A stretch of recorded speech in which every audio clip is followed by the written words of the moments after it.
नमस्कार दोस्तों आज मैं आपको एक अच्छी और गुड न्यूज़ देता हूँ। वो ये है कि कम नंबर आने के बाद रीट में आपका सिलेक्शन कैसे होगा।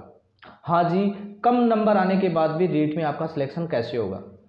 अब ये आप कहेंगे कि ये कैसे हो सकता है, मेरिट तो 125 के ऊपर जा रही है, 130 के ऊपर जा रही है और आप बोल रहे हैं कि कम नंबर आने के बाद भी सिलेक्शन कैसे होगा। हाँ जी, बिल्कुल सिलेक्शन हो सकता है। अपने आप को कभी डिमोटिवेट मत करो, आप अपने आप को हमेशा मोटिवेट करते रहो और जैसे जैसे आप अपने आप को मोटिवेट करोगे तो आपको पता भी नहीं चलेगा कि कब चमत्कार हो जाएगा। चमत्कार कैसे होता है, कैसे नहीं होता है, ये मैं आपको बताता हूँ कि कम नंबर वालों के सिलेक्शन कैसे हो जाते हैं। कभी कभी आपको पता भी नहीं चलता है कि मेरिट कहाँ से कहाँ चली जाती है और क्या हो जाता है, ये किसी को भी पता नहीं होता है। ये सिर्फ आंकड़े हैं जो हम बनाते हैं और हम वो आंकड़े बनाते हैं कि ऊपर लेवल जो है, ऊपर लेवल को हम ज़्यादा शो करते हैं, दिखाते हैं। कम लेवल को हम कभी नहीं दिखाते कि कम लेवल वाले भी स्टूडेंट हैं, उनका भी सिलेक्शन हो सकता है। रीट में अगर आपके 100 प्लस नंबर हैं तो आप काउंसलिंग कराने से मत चूकें। रीट में अगर आपके 100 नंबर से ऊपर हैं तो आप अपना सिलेक्शन मान के चल सकते हैं। कैसे होगा इस चीज़ का पूरा डिटेल्स वाइज मैं आपको बता रहा हूं। अभी आप इस वीडियो में बने रहना कि कम नंबर आने के बाद आपका सिलेक्शन कैसे हो जाएगा। देखिए क्या स्टूडेंट कि आपके कम नंबर आए हैं, 125 की मेरिट दिखा रहे हैं। अभी मैंने सुना नहीं है, ये सभी एक्सपर्ट, जितने भी एक्सपर्ट हैं वो अपनी एक्सपर्ट राय रख रहे हैं कि सिलेक्शन मेरिट जो है वो 125 के प्लस जाएगी। बिल्कुल ये सत्य है कि मेरिट 125 के प्लस ही जाएगी। अब की बार नंबर काफ़ी आए, लेकिन अभी डॉक्यूमेंट वेरिफिकेशन नहीं हुए, अभी काउंसलिंग चल रही है। वेटिंग लिस्ट अभी लिया है, वेटिंग लिस्ट में जितने भी स्टूडेंटों को लिया जा रहा है तो वेटिंग लिस्ट में भी आप वेटिंग में रहेंगे अगर आपके नंबर कम है तो। लेकिन वेटिंग की लिस्ट और वेटिंग सीट जो है वो कब किसको मिल जाए इसका कोई भरोसा नहीं है। इसलिए मैं उन सभी रीट के स्टूडेंटों से रिक्वेस्ट कर रहा हूँ और मैं एक रिक्वेस्ट इसलिए कर रहा हूँ कि मैं भी एक काउंसलर हूँ। मैं भी हमेशा पूरे दिन भर कम से कम 8 से 10 स्टूडेंटों की काउंसलिंग करता हूं, तो मेरे सामने पिक्चर क्लियर है। आपको कुछ पता नहीं है क्योंकि आप सिंगल स्टूडेंट हैं, आपके पास आपकी इन्फॉर्मेशन है, लेकिन हमारे पास काफ़ी स्टूडेंट की इन्फॉर्मेशन है। बहुत से स्टूडेंट हैं जिनकी इन्फॉर्मेशन हमारे पास है। इसलिए मैं आप लोगों को बता रहा हूं कि अगर आपके 100 प्लस अगर नंबर आए हुए हैं तो आप अपनी काउंसलिंग कराने से बिल्कुल मत चूकना। किसी के कहने से कि यार मेरिट 125 जाएगी, तुम्हारे 110 नंबर है, तुमको काउंसलिंग क्या करवानी है, काउंसलिंग करा के कोई फायदा नहीं है क्योंकि सिलेक्शन तो होना नहीं है। लेकिन नहीं, कभी किसी की गलती के शिकार मत बने और कभी किसी के बहकावे में ना आए। अगर आपके 100 प्लस नंबर हैं तो आप अपनी काउंसलिंग करवा सकते हैं। कैसे नंबर आएगा इसकी डिटेल्स मैं आपको बता रहा हूं। देखिए क्या कि आपके 110 नंबर हैं, मेरिट 125 पार जाएगी। गवर्नमेंट ने एक बहुत खतरनाक अभी नोटिफिकेशन जारी किया है, जिस नोटिफिकेशन ने पता नहीं कितने स्टूडेंटों को डिमोटिवेट किया है, पता नहीं कितने स्टूडेंटों को टेंशन में डाल दिया है। वो जानकारी ये है कि गवर्नमेंट ने जब रीट के आवेदन अप्लाई करवाए थे उस समय उन्होंने नहीं बताया कि आपके पास जाति प्रमाण पत्र पास में होना अनिवार्य है। आज तक हमेशा यही होता रहा है कि आप जिस समय आप ज्वाइनिंग करने जाते हो या जिस समय आपकी काउंसलिंग डॉक्यूमेंट की वेरिफिकेशन होती है उस समय आपके पास आरक्षण का सर्टिफिकेट होना चाहिए, चाहे वो कोई भी आरक्षण हो, चाहे वो ओबीसी हो, चाहे SC ST हो, चाहे ये आपका EWS हो। लेकिन अभी उन्होंने अपना नियम बदला है और अपने नियम में संशोधित करते हुए उन्होंने कहा है कि जिस स्टूडेंट ने जिस समय आवेदन का फॉर्म भरा था उस समय अगर उसके पास आरक्षण का सर्टिफिकेट नहीं है या उपलब्ध नहीं रहा डॉक्यूमेंट वेरिफिकेशन के समय, और वर्तमान का अगर उसके पास में सर्टिफिकेट नहीं है, वर्तमान का कोई भी बना सकता है, लेकिन जिस समय आवेदन किया था मैंने देखा है कितने स्टूडेंटों के जो डॉक्यूमेंट हैं वो 2017 के, 2016 के, 2015 के, 2018 के बने हुए, जाति प्रमाण पत्र बने हुए। अब उनके पास में 2021 में जब आवेदन लिए गए थे रीट के, उस समय उनके पास में इसका ये जो भर्ती निकली थी उस समय उनके पास में ये सर्टिफिकेट नहीं था, जाति का प्रूफ नहीं था, और जाति का प्रूफ नहीं है वो काउंसलिंग में शामिल नहीं हो सकते। इसलिए जितने स्टूडेंटों के पास में वो डॉक्यूमेंट अवेलेबल नहीं है वो स्टूडेंट कहाँ जाएंगे, कितने ही अच्छे अंक प्राप्त हो उनको, लेकिन अगर उनके पास में जाति आरक्षण का अगर कोई सर्टिफिकेट नहीं है तो फिर वो उससे बाहर होना ही पड़ेगा उनको। अगर वो बाहर हो रहे हैं तो उनकी सीटें कहाँ जाएंगी, उनकी सीटें कौन लेगा? उनकी सीटें वही लेंगे जिनके कम नंबर हैं। टॉप नंबर हैं 125 प्लस हैं, वो अपने आप अपना सिलेक्शन मान रहे हैं, लेकिन मैं 110 वाले का भी सिलेक्शन मान रहा हूँ। लेकिन वो मान क्यों रहा हूँ? इसलिए मान रहा हूँ कि कहीं न कहीं दस्तावेज को लेके कोई ना कोई स्टूडेंट कहीं पे भी अगर नुकसान में आता है तो उसका बेनिफिट नीचे वाले स्टूडेंट को ही मिलता है। जो वेटिंग में जो स्टूडेंट आता है, वेटिंग वाले स्टूडेंट को उसका फायदा मिलता है। तो स्टूडेंट, कम नंबर आने के बाद आप अपने आप को डिमोटिवेट मत करो, क्योंकि आपके कम नंबर आए हैं लेकिन आपके पास में आपके दस्तावेज कंप्लीट हैं। आपसे ऊपर जो स्टूडेंट है जिसके नंबर बहुत ज़्यादा हैं, नंबर उसके 130 प्लस हैं, लेकिन उसके पास में जाति प्रमाण पत्र, जिस समय आवेदन सबमिट किया था उस समय का जाति प्रमाण पत्र उसके पास में अवेलेबल नहीं है, उसको सीट छोड़नी पड़ेगी। अगर उसको सीट छोड़नी पड़ेगी तो 110 वाले को भी सीट देनी पड़ेगी, क्योंकि ऊपर से अगर पता नहीं, अभी ये तो मैं क्लियर नहीं कर रहा हूं कि पता नहीं किसी सबके पास में वो डॉक्यूमेंट नहीं होंगे, जाति प्रमाण पत्र का प्रूफ नहीं होगा, ईडब्ल्यूएस का प्रूफ नहीं होगा, लेकिन ये बिल्कुल सत्य है। अब बहुत से स्टूडेंट लापरवाही करते हैं। ये लापरवाही क्यों करते हैं कि 150 रुपये लगेंगे, 100 रुपये लगेंगे, जो भी पैसे लगेंगे, अभी अपने को जरूरत ही नहीं है। अपने को जिस समय डॉक्यूमेंट वेरिफिकेशन कराएंगे उस समय सर्टिफिकेट की जरूरत पड़ेगी, उस समय अपन बना लेंगे। काफ़ी ऐसे स्टूडेंट हैं जिन्होंने तो अपना पुराना सर्टिफिकेट है उसको खराब समझ के, रद्दी समझ के, यानी उसको ये इनवैलिड हो गया बोल के उसको फाड़ के फेंक दिया। कितने ऐसे स्टूडेंट हैं जिनका मिसप्लेस हो गया, उनको पता ही नहीं है। कितने ऐसे स्टूडेंट हैं जिन्होंने सर्टिफिकेट बनाया ही नहीं है।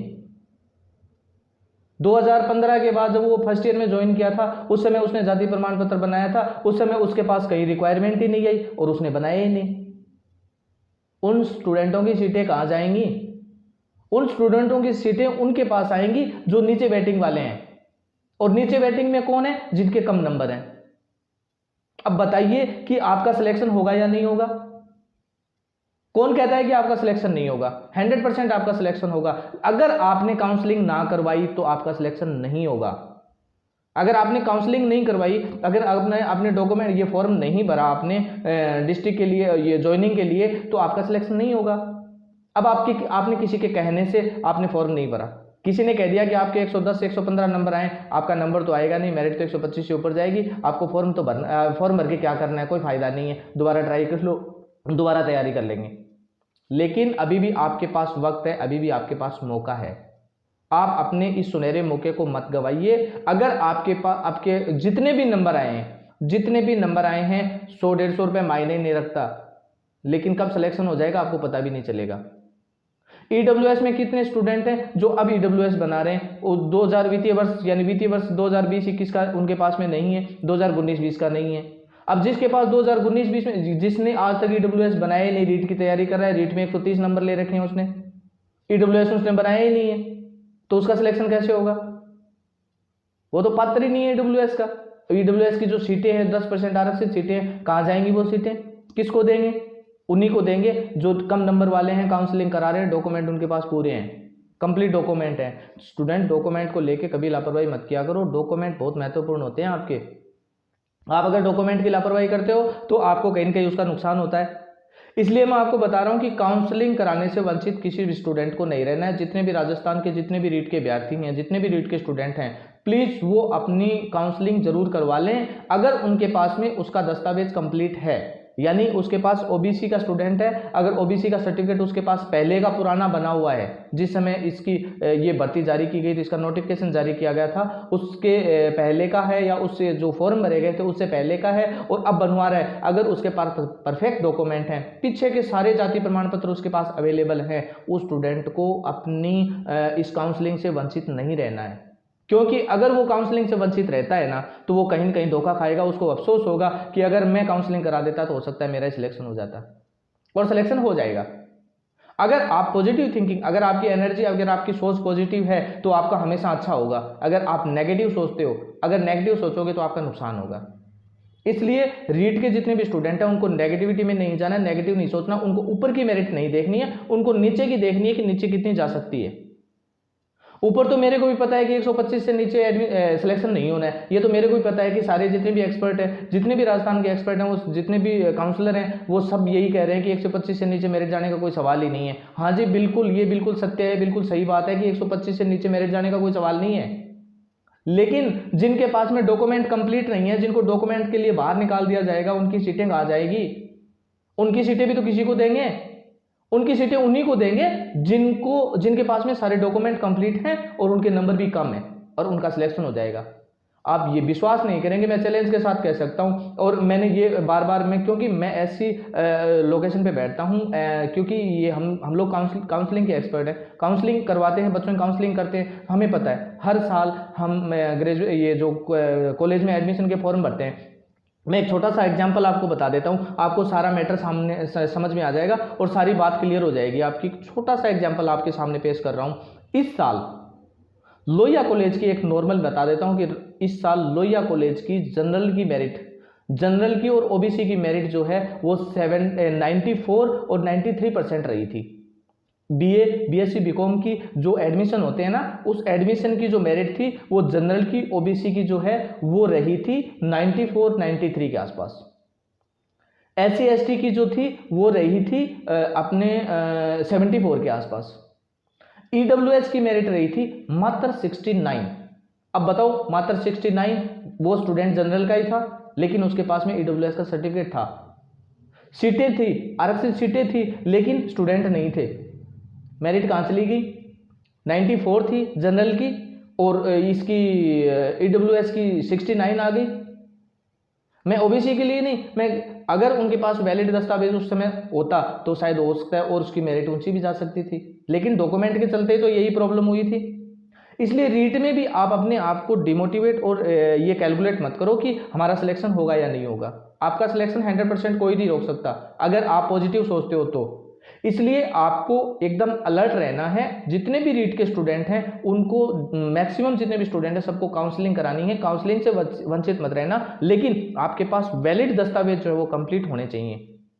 एग्जाम दिया उससे पहले का और वर्तमान का सबका होना चाहिए। उसके बाद आपको कोई भी नहीं रोक सकता। मेरिट कहाँ जाएगी, क्या जाएगी, बाढ़ में जाने दो। ये सब चीज़ों के बारे में आपको इतना दिमाग लगाने की आवश्यकता नहीं है कि मेरिट बहुत ऊंची जाएगी, मैं क्यों फार्म भरूं, या मुझे फार्म भरने की आवश्यकता नहीं है। नहीं, आपको फार्म भरना है, आपको काउंसलिंग करवानी है, क्योंकि आपका भी सिलेक्शन हो सकता है। मेरी बात को शायद आप अच्छे से समझ गए होंगे। अगर नहीं समझे हैं तो आप बाकायदा आके मेरे से समझ सकते हैं। मैं एक एक लाइन आपको समझा दूंगा कि काउंसलिंग का फंडा क्या होता है। देखिए, आपने बहुत वीडियोज ऐसे देखे होंगे और बहुत से ऐसे एक्सपर्ट भी हैं जो ऐसे वीडियो भी बनाते हैं कि कम नंबर में आपका सिलेक्शन कैसे होगा। तो आज मैं भी आपको ये वीडियो बना के भेज रहा हूँ कि कम नंबर में सिलेक्शन कैसे होगा। तो ये काउंसलिंग करता हूँ मैं, मुझे काउंसलिंग की नॉलेज है, काउंसलिंग का अनुभव है, एक्सपर्ट हूँ, जानकारी है। इस जानकारी के आधार पर ही मैं आप लोगों को बता रहा हूँ कि काउंसलिंग के समय बहुत से ऐसे स्टूडेंट हैं जो स्टूडेंट बाहर निकल जाते हैं डॉक्यूमेंट कंप्लीट नहीं होने की वजह से। वही स्टूडेंट आगे आ जाते हैं जिनके नंबर कम होते हैं लेकिन डॉक्यूमेंट ओके होते हैं, डॉक्यूमेंट कंप्लीट होते हैं, उनको सबको सिलेक्शन हो जाता है। तो आपके सबसे पहले आपको अपने डॉक्यूमेंट चेक करने हैं, सारे डॉक्यूमेंट आपके पास कंप्लीट और ओके होने चाहिए, और उसके बाद आपको काउंसलिंग करवानी है। काउंसलिंग से वंचित नहीं रहना है। काउंसलिंग करवाओगे तो आपका सिलेक्शन कोई नहीं रोक सकता। विशेष करके ईडब्ल्यूएस के स्टूडेंट हैं वो तो बिल्कुल इस चीज को भूले ही ना, इसको मिस करें ही ना। अगर आपने मिस कर दी तो आपको बहुत बड़ा अफसोस हो सकता है, क्योंकि ईडब्ल्यूएस प्रमाण पत्र जब जरूरत होती है तभी बनाते हैं, जरूरत नहीं होती है तो नहीं बनाते।